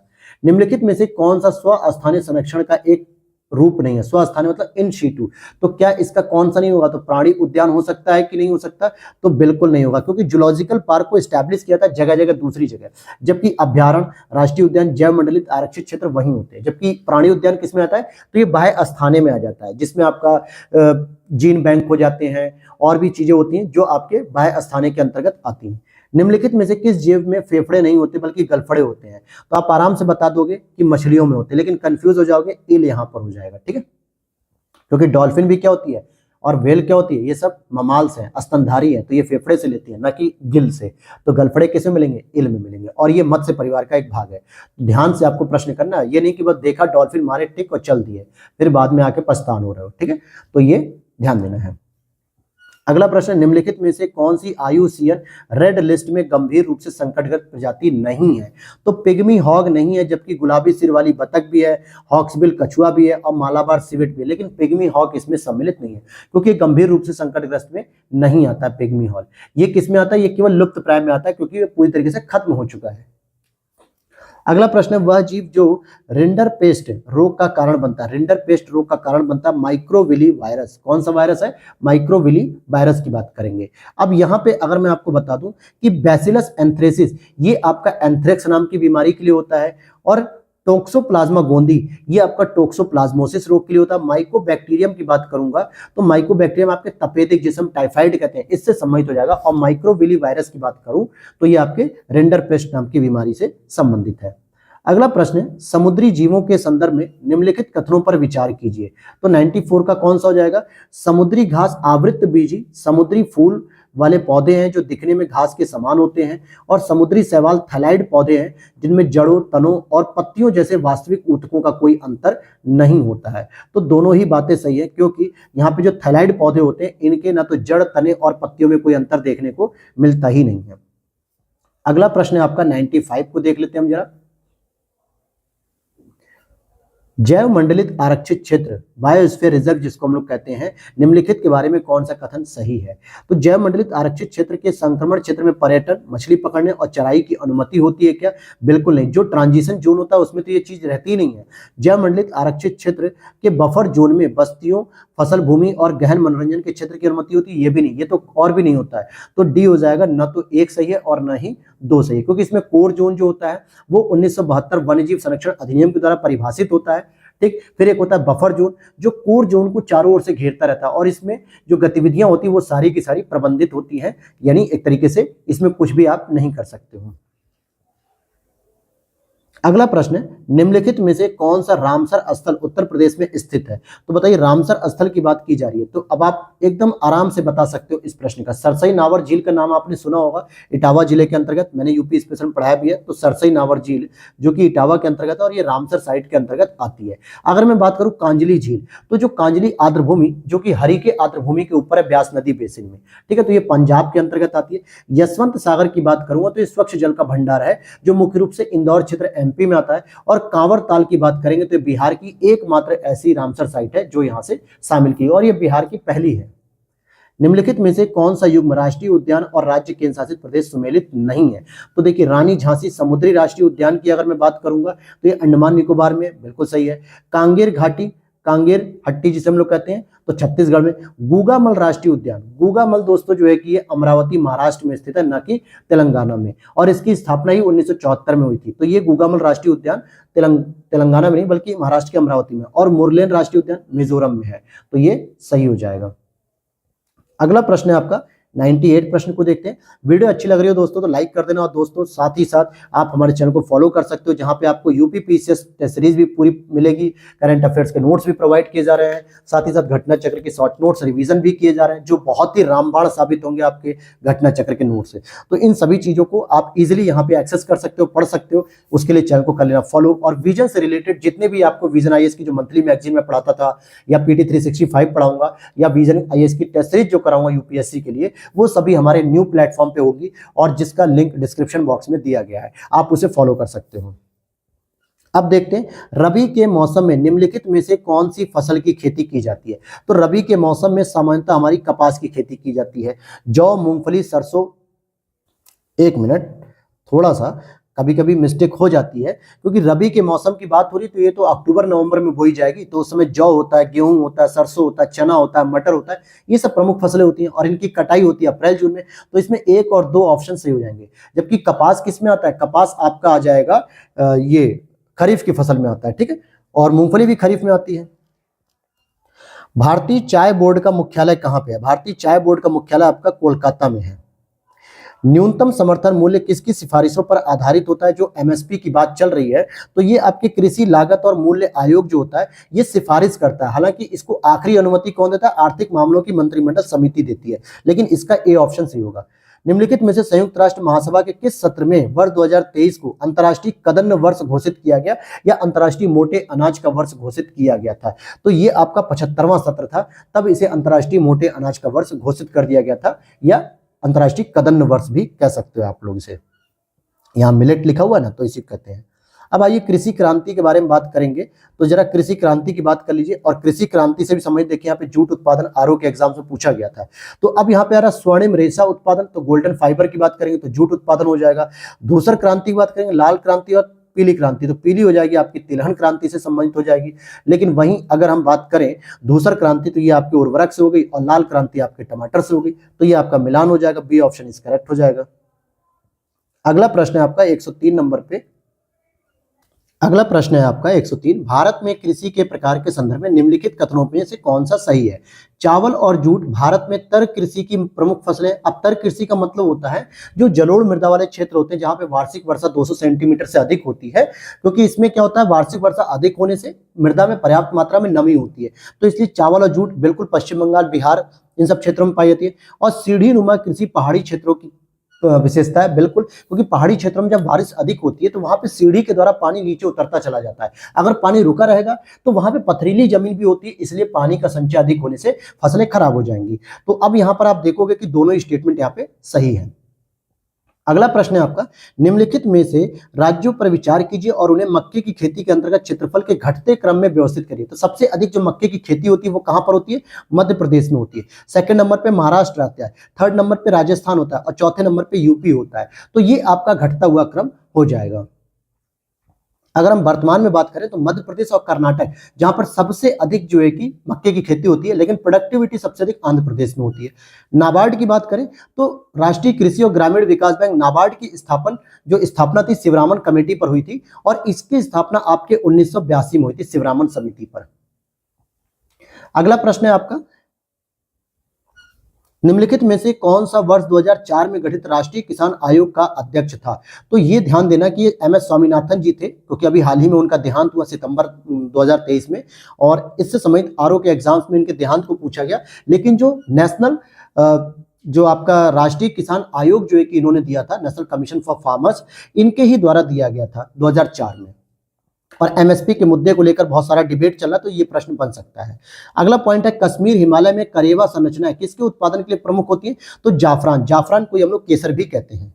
अगला प्रश्न है, अभी हम लोगों ने चाय बोर्ड पढ़ा था और अब हम पढ़ रहे हैं कॉफी बोर्ड, और ये दोनों ही प्रश्न आपके मिलान करने के लिए आए हुए थे आरओ के एग्जाम्स में। तो कॉफी बोर्ड ऑफ इंडिया ये कहां पर स्थित है? भाई कॉफी बोर्ड आपका हो जाएगा बेंगलुरु में स्थित है। और चाय बोर्ड हमने कहां पे पढ़ा था? चाय बोर्ड के लिए हमने पढ़ा था कोलकाता में, ठीक है। और ये भारत सरकार के वाणिज्य और उद्योग मंत्रालय के प्रशासन में ये चलता है, भारत कॉफी बोर्ड की बात करें तो। फिर अगला प्रश्न है, निम्नलिखित में से कौन सा राज्य उष्ण कटिबंधीय गन्ना उत्पादन क्षेत्र के अंतर्गत नहीं आता है? तो जहां पे गन्ने का उत्पादन नहीं होता तो वो हरियाणा में नहीं होता है, क्योंकि उष्ण कटिबंधीय गन्ना उत्पादन क्षेत्र में नहीं आता है। बल्कि इसमें मुख्य रूप से आपके आएंगे महाराष्ट्र, आंध्र प्रदेश, तमिलनाडु, कर्नाटक, गुजरात, एमपी, गोवा, पांडिचेरी, केरल। ये सब जो तटीय क्षेत्र मुख्य रूप से होते हैं ये मध्य प्रदेश वगैरह सहित आते हैं। जबकि उपोष्ण में अगर हम देखेंगे, उपोष्ण में जहां पे थोड़ी शीत ऋतु भी पाई जाती है, तो उसमें उत्तर प्रदेश, बिहार, हरियाणा, पंजाब ये सभी क्षेत्र आते हैं जहां पे गन्ना बोया जाता है और इन क्षेत्रों में लगभग 55% गन्ना होता है। आगे देखते हैं, भारतीय कृषि संसाधन परिषद यानी Indian council of agriculture research की बात करें तो इसकी स्थापना पूछी जा रही है, जिसका हेडक्वार्टर भी आपको दिल्ली में देखने को मिलेगा। तो इसकी स्थापना हुई थी 16 जुलाई 1929 को हुई थी, भारतीय कृषि संसाधन परिषद के रूप में, ठीक है। और इसे पूर्व में पहले imperial council of agriculture research के नाम से जाना जाता था, जब 16 जुलाई 1929 में इसकी स्टैब्लिशमेंट किया गया। इसका हेडक्वार्टर आपको देखने को मिलेगा नई दिल्ली में। निम्नलिखित में से किसे भारतीय बागवानी का जनक माना जाता है? कौन व्यक्ति था? तो एच.एम. मोरीगौड़ा, देवगौड़ा नहीं, मोरीगौड़ा, जिनको भारत में बागवानी का जनक माना जाता है। अगला प्रश्न है, भारत के निम्नलिखित राज्यों पर विचार कीजिए और उन्हें मवेशियों की संख्या के घटते क्रम में। तो भाई सबसे अधिक मवेशी आपने कहां पर देखे होंगे? सबसे अधिक मवेशी आपने आंकड़े पढ़े थे, पशुपालन रिपोर्ट मैंने करंट अफेयर्स में पढ़ाई थी, तो उसमें मैंने बताया था कि सबसे अधिक मवेशी आपको यूपी में देखने को मिलेंगे और सेकंड नंबर पे फिर राजस्थान आता है, फिर आपका बिहार आएगा, फिर एमपी आएगा। तो बी ऑप्शन इज करेक्ट हो जाएगा। अगला प्रश्न है आपका, निम्नलिखित में से वह सबसे पूर्वी राज्य कौन सा है जहां कर्क रेखा गुजरती है? तो कर्क रेखा हमारे 8 राज्यों से होकर गुजरती है और सबसे पूर्वी राज्य आपका मिजोरम है। मिजोरम के बाद जो है कि आपका म्यांमार लग जाता है, इसलिए सबसे पूर्वी राज्य पूछा गया है। अगला प्रश्न है, आर्कियन चट्टान प्रणाली के बारे में निम्नलिखित कथनों पर विचार कीजिए और सही कथन की बात करनी है यहाँ पे। तो ये चट्टानें प्रायद्वीपीय भारत और हिमालय क्षेत्र दोनों में पाई जाती है, बिल्कुल सही बात है। और इस चट्टान प्रणाली के अंतर्गत उच्च कार्बोनिफेरस से लेकर नवीनतम चट्टानें तक शामिल है, ये भी बात सही है। तो दोनों ही स्टेटमेंट आपका यहाँ पे सही हो जाएगा आर्कियन चट्टान को लेकर। अगला प्रश्न है पूगा घाटी। पूगा घाटी बहुत चर्चा में रही है दोस्तों, ये पूछा जा सकता है सीधे सीधे। तो पूगा घाटी की अगर हम बात करें, निम्नलिखित में से किस यूनियन टेरिटरीज में है? तो लद्दाख के अंतर्गत आती है। और यहाँ पे भूतापी घाटी भी पाई जाती है दक्षिण पूर्वी क्षेत्र में, ठीक है, चांगथांग घाटी से जो घिरा हुआ है। तो ये पूगा घाटी बहुत फेमस हो चुकी है इस समय, करंट अफेयर्स को ध्यान में रखिए, क्योंकि अभी हाल ही में यहाँ पे ओएनजीसी के द्वारा जो है कि कुछ खनन वगैरह और विद्युत उत्पादन के लिए काम किया जा रहा है। निम्नलिखित में से कौन सा तट भारत के पूर्वी तट पर स्थित है? तो जरा बता दो, बहुत सारे लोग इसमें कंफ्यूज हो जाएंगे, देखना पक्की बात है। देखिए, कोंकण तट आपका हटा दीजिए, जो कर्नाटक गोवा के वाले तट पे आता है। बाकी उत्कल तट आपको उड़ीसा में मिल जाएगा, आंध्रा तट आंध्र प्रदेश में, कोरोमंडल आपको तमिलनाडु में मिल जाएगा। तो 2, 3, 4 ऑप्शन सही हो जाएगा ए। अगला प्रश्न है आपका 117, और ये सारी चीजें मैंने शॉर्ट नोट्स में बहुत अच्छे से तैयार कर रखी है। फिर यहाँ देखोगे, ब्रह्मपुत्र बाढ़, चैनल शिफ्टिंग और बैंक कटाव के लिए भी प्रसिद्ध है। तो हम कहेंगे कि हाँ, ये बात तो सही है, ब्रह्मपुत्र से ये सारी चीजें देखने को मिलती हैं। और इसकी अधिकांश सहायक नदियां बड़ी हैं और अपने जलग्रहण क्षेत्र में भारी वर्षा के कारण बड़ी मात्रा में तलछट लाती हैं। ऐसा नहीं है, इसकी जो नदियां हैं वो छोटी छोटी सहायक नदियां हैं, बड़ी सहायक नदियां नहीं है। तो इसलिए सी हो जाएगा, ए तो सही है लेकिन आर गलत है। अगला प्रश्न है, निम्नलिखित में से कौन सी नदी अंतर्देशीय जल निकास प्रणाली का हिस्सा है? तो अंतर्देशीय जल निकास प्रणाली की बात करेंगे तो इसका सही उत्तर हो जाएगा आपका घग्गर नदी। कौन सा हो जाएगा? घग्गर नदी। ठीक है, और साथ में लूनी नदी भी हो जाएगी। घग्गर और लूनी ये हो जाएगा 1 और 2 दोनों हो जाएगा। अगला पॉइंट है, निम्नलिखित में से कौन सा भारत का सबसे लंबा बांध है? ऊंचा बांध नहीं, सबसे लंबा बांध। तो हीराकुंड बांध है, और जो किस नदी बना हुआ है बता दीजिए? महानदी पर बना हुआ है, ये आपके ओडिशा में बना हुआ है। ठीक, और सरदार सरोवर बांध की बात करेंगे तो भारत में गुजरात को पार करने वाली जो नर्मदा नदी होती है, यहां पर ये गुरुत्वाकर्षण बांध के रूप में बनाया गया है। टिहरी बांध आपके भिलांगना की नदी पर बनाया गया, जो भागीरथी की सहायक है, और वहीं भाखड़ा नागल बांध आपके पंजाब और हरियाणा के, हिमाचल प्रदेश के बॉर्डर पे बनाया गया है, सतलज नदी पे। अगला पॉइंट है, अल नीनो के संदर्भ में निम्नलिखित कथनों पर कौन सा कथन सही है? तो यह एक गर्म जलधारा है जो पेरू के तट से दूर उष्णकटिबंधीय प्रशांत क्षेत्र में प्रकट होती है। यह एक गर्म जलधारा है जो पेरू के तट से दूर उष्णकटिबंधीय प्रशांत क्षेत्र में प्रकट होती है, और यह मानसून गतिविधियों की भविष्यवाणी में सहायता करता है। तो दोनों ही स्टेटमेंट सही है, क्योंकि अल नीनो और ला नीनो ये जलधाराएं ऐसी है जो अक्सर परेशान कर रही हैं अब भारतीय मानसून को भी। फिर यहाँ पे चलते हैं 121 वाले प्रश्न पे, निम्नलिखित में से कौन सा कारक मृदा निर्माण को प्रभावित करता है? तो देखो, जनक चट्टान हो गई, तल रूप हो गया, तापमान हो गया, समय हो गया। तो मैं मानता हूं कि सभी के सभी जो है कि प्रभावित करते हैं, इवन की वर्षा वगैरह भी प्रभावित करती है निर्माण होने में। अगला प्रश्न है, काली मृदा के संबंध में निम्नलिखित कथनों में से कौन सा कथन सही नहीं है? इसमें उच्च उर्वरता और जो बिना उर्वरक के भी कई फसलों का समर्थन करती है, मतलब कई फसलों को ये पैदावार दे सकती है क्या यहाँ पे? तो हम कहेंगे सही है। यह लंबे समय तक नमी बनाए रखती है, ये भी सही है। इसमें एल्यूमिनियम, कैल्शियम, चूना और पोटास की कमी होती है, तो ये मैं स्टेटमेंट गलत करूंगा, क्योंकि इसमें इनकी कमी नहीं होती, बल्कि नाइट्रोजन की कमी होती है, फास्फोरस की कमी होती है, ह्यूमस की कमी होती है। और यह कपास, गेहूं, तिलहन, सब्जियों और खट्टे फलों की खेती का समर्थन करती है, यह भी सही है। अगला प्रश्न है, निम्नलिखित में से कौन सा मृदा निम्नीकरण का प्रभाव नहीं होता है? तो अगर जब मृदा का निम्नीकरण हो रहा है तो कौन सा ऐसा प्रभाव है जो इससे प्रभावित नहीं होता है? जैसे भूमि का क्षरण भी होगा, बाढ़ में वृद्धि होगी, सूखा और शुष्कता आएगी, लेकिन खनन से इसका कोई प्रभावित नहीं होता। मृदा निम्नीकरण से खनन का कोई कॉन्टैक्ट नहीं होता है। अगला प्रश्न है आपका, टुंड्रा खेती से संबंधित है, टुंड्रा मृदा से। तो टुंड्रा मृदा, इसमें नाइट्रोजन और फास्फोरस प्रचुर मात्रा में पाया जाता है क्या? तो ये कैसे सही हो सकता है कि नहीं हो सकता, अब यहाँ पर देखना है।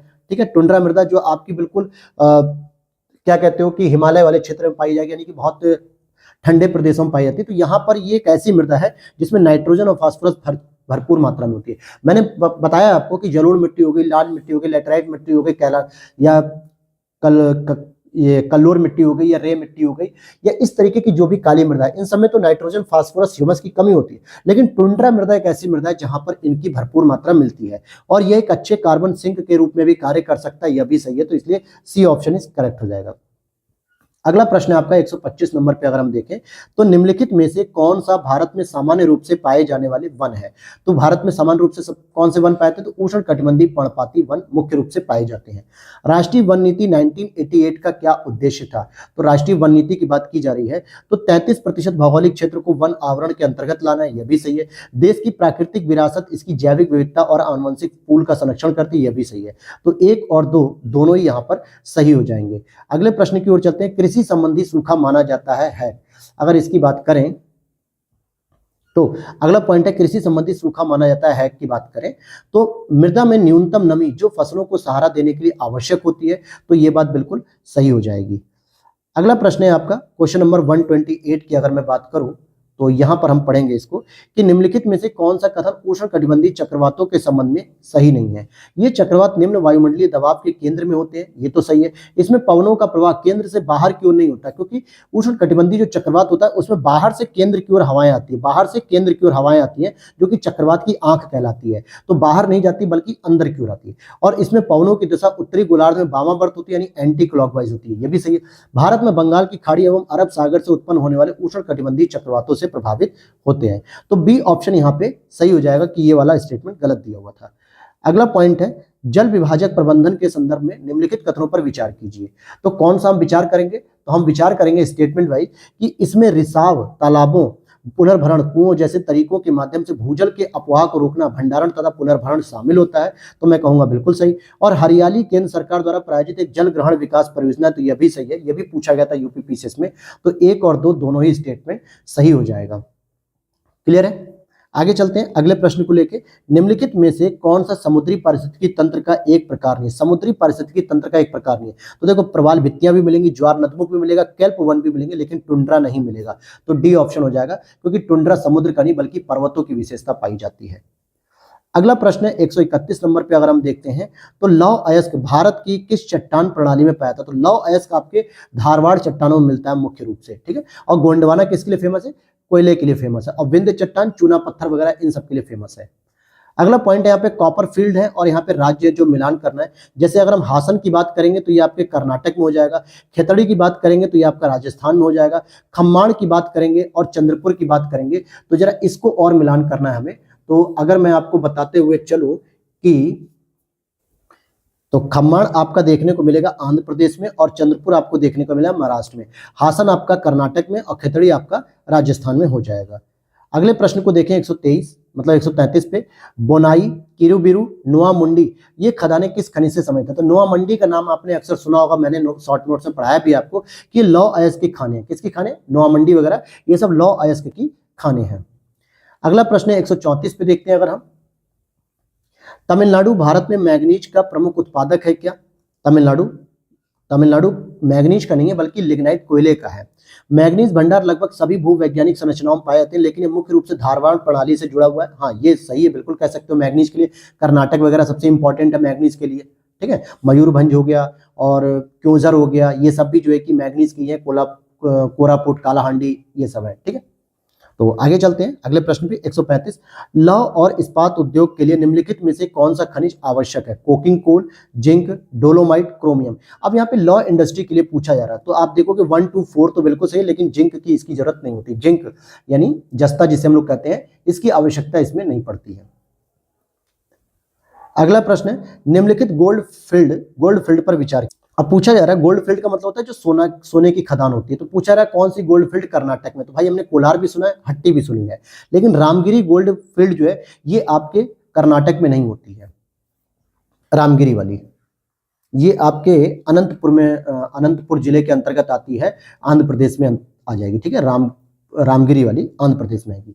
अगला प्रश्न है निम्नलिखित में से कौन सी नदी उत्तर प्रदेश से होकर नहीं बहती है? तो भाई महानंदा, गोमती, घाघरा, बेटवा। अब बताइए आप जो है कि तो महानंदा जो है कि एक नेपाल से होकर निकलती, पश्चिम बंगाल में जाके गंगा से मिल जाती, जबकि बेतवा हो गई, ये बेटवा नहीं है ये बेतवा है, ठीक है। गोमती भी है, घाघरा भी है, ये सभी यूपी में है। भूस्खलन की घटना के संबंध में निम्नलिखित कथनों पर विचार कीजिए। ये हिमालय, पश्चिमी घाट और नदी घाटियों में आम विशेषताएं हैं। ये काफी हद तक अत्यधिक स्थानीयकृत कारकों द्वारा भी नियंत्रित होती हैं। तो यहाँ पर ये आपको बताना है कि ये दोनों स्टेटमेंट सही हो जाएंगे, क्योंकि स्थानीय कारक भी बहुत ज्यादा प्रभावित करते हैं भूस्खलन के लिए, और पश्चिमी घाट यानी हिमालयी क्षेत्रों में सबसे अधिक देखने को मिलते हैं। फिर निम्नलिखित में से कौन सी सबसे छोटी प्लेट नहीं है? तो देखिए नजका प्लेट भी छोटी, अरेबियन भी है, फिलीपीन भी है, लेकिन अंटार्कटिका जो प्लेट है वो सबसे बड़ी प्लेट मानी जाती है। यानी वैसे तो 7 प्रमुख प्लेटें होती है, जिसमें पैसिफिक ओशन की प्लेट होती है, यूरेशियन प्लेट होती है, उसी तरीके से अंटार्कटिका भी एक महत्वपूर्ण प्लेट है, ठीक है। और नजका, अरेबियन ये सब जो है कि छोटी छोटी प्लेटें होती हैं। चलो आगे देख लेते हैं।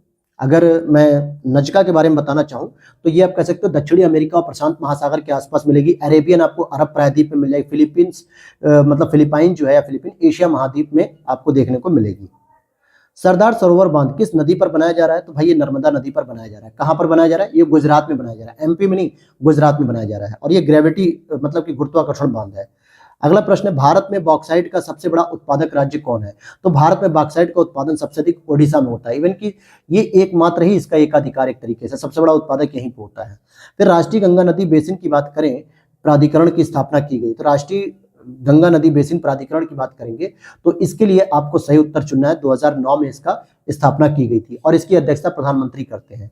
विश्व वन्यजीव दिवस आपके 3 मार्च को सेलिब्रेट किया जाता है। अगला प्रश्न है यहाँ पे अधिनियम और वर्ष है जो कौन सुमेलित नहीं है? तो वन्य जीव संरक्षण अधिनियम 1972 सही है, प्रोजेक्ट टाइगर 1972 और प्रोजेक्ट हाथी 1992 और जैव विविधता अधिनियम 2002। तो प्रोजेक्ट टाइगर गलत है क्योंकि ये आपका 1973 में था, ठीक है। कब था ये? 1973 में था। अगला पॉइंट है यहाँ पर, पर्यावरणीय भूगोल के संदर्भ में निम्नलिखित में से कौन सा आर्द्र भूमि का प्राथमिक कार्य है। तो भाई आर्द्र भूमि के प्राथमिक कार्य की बात करें, क्या वो कार्बन सिंक करेगा, शहरीकरण का करे, खनिज उत्खनन या वायु प्रदूषण का समाधान। तो सबसे इंपॉर्टेंट तो वो कार्बन का सिंक करेगा, मतलब कि कार्बन को अपने पास अवशोषित रखेगा ताकि ग्लोबल वार्मिंग न बढ़ सके। अगला यहाँ पे है कि भारतीय गिद्ध कार्य योजना की समय अवधि क्या है 2020 से 25 के लिए। ये लेटेस्ट करंट अफेयर्स का प्रश्न है और ये पर्यावरण जलवायु परिवर्तन मंत्रालय के द्वारा शुरू किया गया है, जिसमें डिक्लोफेनिक का न्यूनतम उपयोग सुनिश्चित किया जाएगा। गिद्ध के संरक्षण केंद्र खोले जाएंगे जगह जगह, जैसे उत्तर में पिंजौर हो गया और ये उधर भारत में भोपाल हो गया, मतलब मध्य भारत में, पूर्वोत्तर में गुवाहाटी, ऐसे क्षेत्रों में जो है कि बचाव केंद्र खोले जा रहे हैं इनके लिए। अगला प्रश्न, निम्नलिखित मतलब भारत के पश्चिमी घाट के बारे में। पश्चिमी घाट जिसे सह्याद्री पहाड़ियों के नाम से भी जाना जाता है, वनस्पतियों और जीवों के समृद्ध और अद्वितीय संयोजन के लिए प्रसिद्ध है। बिल्कुल सही बात है। इसे यूनेस्को द्वारा विश्व धरोहर स्थल के रूप में मान्यता प्राप्त हो चुकी है, ये भी सही है। तो 1 और 2 दोनों ही सही है पश्चिमी घाट के लिए। अगला प्रश्न है, नदी के मिंडर्स के संदर्भ में कौन सा कथन सही है। तो नदी के मिंडर्स की बात करें तो पहले तो आपको ये देखना है कि लैंडफॉर्म नहीं बल्कि एक प्रकार का चैनल पैटर्न होता है, चैनल पैटर्न। तो इसका सही उत्तर हो जाएगा, नदी के मिंडर्स होने के कारण ऑक्सबो झील का निर्माण होता है। ऑक्सबो मतलब जो होता है कि गाय के खुर वाली जो झील होती है उसको कहते हैं। अगला प्रश्न हम देखते हैं, निम्नलिखित में से कौन सा बंदरगाह भारत के पूर्वी तट पर स्थित नहीं है। तो कौन सा नहीं है, वधावन नहीं है। और ये अगर हम बात करें वधावन की, तो ये वधावन जो बंदरगाह है ये आपके महाराष्ट्र में आता है और ये पश्चिमी तट पे आता है। जबकि तूतीकोरिन की बात करेंगे तो तमिलनाडु में आ गया, यानी कि ये पूर्वी तट पे आ गया। पारादीप की बात करेंगे तो ओडिशा में आ गया। एन्नौर की अगर हम बात करें तो ये भी तमिलनाडु में ही आता है, जो कि मुख्य रूप से कहाँ पे है, पूर्वी बंदरगाह पे है। और हमारा ये आज का लास्ट प्रश्न रहेगा आपका, निम्नलिखित में से कौन सा युग्म नदी और उसकी सहायक नदियों के बारे में सही नहीं है। तो ये पूछा है, जैसे गोदावरी की सहायक नदी क्या है, मंजीरा होगी। लेकिन कृष्णा की अगर हम सहायक नदियों की बात करेंगे तो पेन गंगा नहीं होती है, पेगंगा, ये भी आपके गोदावरी की ही सहायक नदी है। कृष्णा की ये नहीं होती, बल्कि तुंगभद्रा होती है, घाट प्रभा, भीमा और मूसी वगैरह ये सब प्रमुख है। महानदी की हसदेव सबसे इंपॉर्टेंट है, हसदेव। और दूसरी जो इंपॉर्टेंट है वो आपको तेल नदी याद रखना है। और झेलम ये किशनगंगा इसकी सहायक नदी हो जाएगी। ठीक है, तो ये इंपॉर्टेंट आपके सेगमेंट थे जो हमने आज टेस्ट नंबर 2 कंप्लीट कर लिया है। और आपको डेली 2 टेस्ट देने की कोशिश रहेगी हमारी, एक मेरे द्वारा कराई जाएगी और एक निशु मैम के द्वारा कराई जाएगी। तो दूसरी हमारी जो टेस्ट पेपर रहेगी वो रहेगा धे का, जो आज रात 9 बजे तक आपको देखने को मिल सकता है। तो अभी आप दृष्टि आईएएस के सेकंड टेस्ट को एंजॉय करिए और फिर उसका थर्ड टेस्ट। कोशिश हमारी ये रहेगी कि 15 दिन में आपके पूरे 30 टेस्ट कंप्लीट करा दिए जाए, ताकि बचे हुए जो 20 दिन रहेंगे आप उसमें मल्टीपल रिवीजन करिए और मैक्सिमम आपके क्वेश्चन सही होने चाहिए। तो मिलते हैं नेक्स्ट वीडियो में। वीडियो अच्छी लगे तो लाइक कर दीजिए और चैनल पे पहली बार हो तो फॉलो कर लेना। नेक्स्ट वीडियो में, थैंक्स फॉर वॉचिंग।